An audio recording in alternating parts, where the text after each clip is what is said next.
the transition was rough based on the fact that, my career ended going into my 13th season. I had a back injury, ended up having nerve damage, and ended up having drop foot. I couldn't feel the backside of my. I didn't know you had drop foot. So that was, that transition was horrible for me, man. I mean, it took me, I felt like I was, this was a week before training camp in August, in July.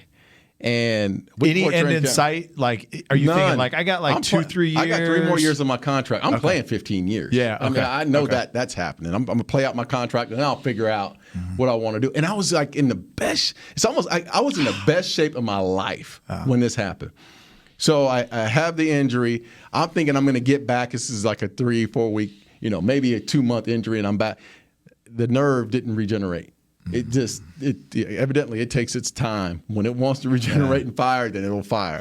So I went through this process of rehabbing, and then I got to a point in December of that year where I was going through a rehab process with trainer Britt Brown, and I had been making, I've been progressing gradually through this process, getting a little stronger. And then I had a major setback during a workout. And I walked off that field, man. I went to my locker and I was crying like a baby, man. I just went because I was like, man, I'm done. I can't, And Britt Brown came in. He's like, man, just chill out. It's part of the process, blah, blah, blah. And then I went home that day and I was playing ball with my son, DJ. I was just throwing the ball to him. And he threw the ball over my head. And I tried to reach and go for it. And my leg just died, dead. So that moment I was like, I'm done. Like I don't even want to come back from this. That would have been, if I would have came back from that, that was my 11th surgery that I've had. I said I'm done with the surgeries. Gosh. I just don't want to go through this rehab process. But that right there, right? Like, okay, if I hurt myself working out at the facility or on the field or I get hurt like that, okay, cool. But when real life, you can't do real life. Yes. Then you're like, okay, this is real. Like, do I want? I mean, with my son, do I not want to be able to play catch with him? Exactly. Do I not want to be able to be present?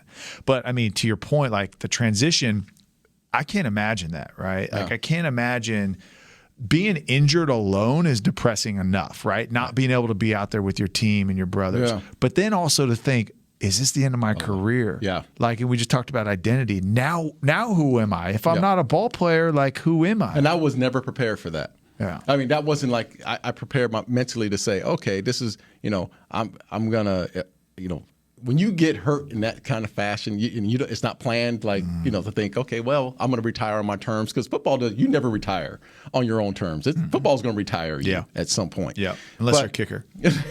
Exactly. Take a shot at him. But I always felt like, I was going to retire on my terms. So it happens that way, and the transition is, all right, what am I going to do? Like, I'm instantly in depression mode. Yeah. Instantly. Like, are you really? Oh, I went through it, man. It took me. I was working at ESPN, so let me give you how this flow goes on. I ended up having a press conference, and I'm retiring. I've made my mind up. I'm done. Parcells is telling me no, just wait it out. Give it another year, or give it another 6 months, and then see how you feel. But I said no, I made my mind up. I'm done. Right, I'm out. How many games were left in the season? It was the end of the season, and the team didn't make the playoffs, so the season's pretty much a wash. So the very next day, ESPN had been recruiting me, and NFL Network, and all these other networks. So the very next day, I think it was like a day or two after my retirement, I fly up to ESPN, and I'm with my agent, Russell. Was it Russell? Yeah. So I'm up there with my agent up at ESPN, and I'm not even thinking I'm going to sign a contract. We're just there for an interview process. And Jerry Rice retires. I mean, Jerry Rice retires, which was news. That was real news. My retirement was Jerry Rice, the GOAT, retired, right? So I'm sitting in the green room, and they're asking me, can you go on air? I'm like, what? I'm just learning about this thing. What you talking about? I just came for an interview. You want me on air? So this is my transition to ESPN. So I go on air, man. Which I think is floating around YouTube, right? It's out there. Dude, I know it's out there somewhere. We got to get our hands on this video. You know what? No, we're not. Yeah. No, we're not. So go YouTube. I am the Darren worst. Woodson, Jerry Rice, retirement.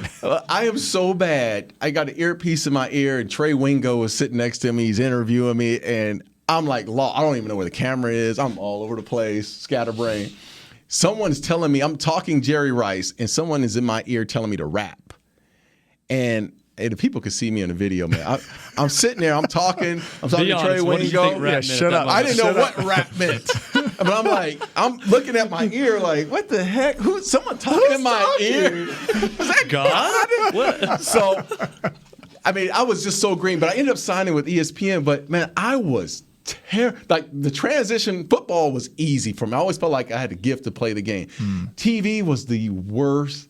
I had so much anxiety to be on the air, man, because I had no background, zero background in TV. So that was the hardest transition I had made to that point.